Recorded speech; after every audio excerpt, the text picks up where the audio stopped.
Kuna siku mimi niwe kuchukua simu ya dadangu, nikaa naangalia namna ambavyo wanamtongoza. Nikakuta dada anakubali kizembe sana yani. Yaani nikaangalia, nikashuka, yani nikaona kabisa washikaji wanajipigia tu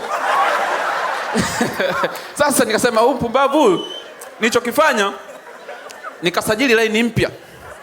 Nikasema labda huko alikuwa anapitiwa, nijaribu kumtongoza mimi. Sasa sikumtongoza peke yake, nikajua labda ni ugonjwa wa familia, nikaanza mtongoza na mzee ila mimi. Wote wawili. Nikaanzaga na dada. Nikamwambia Rebeka mambo poa. Nani? Nikamwambia Lusako. Majina ya Mbeya hayo.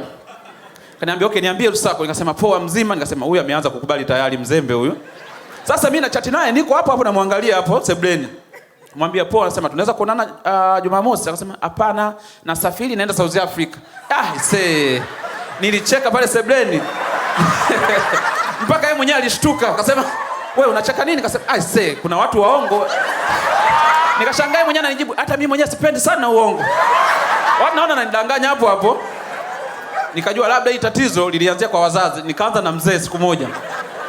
Mzee niko naye sebleni hapo, nikamchekecha. Nikamwambia baby mambo.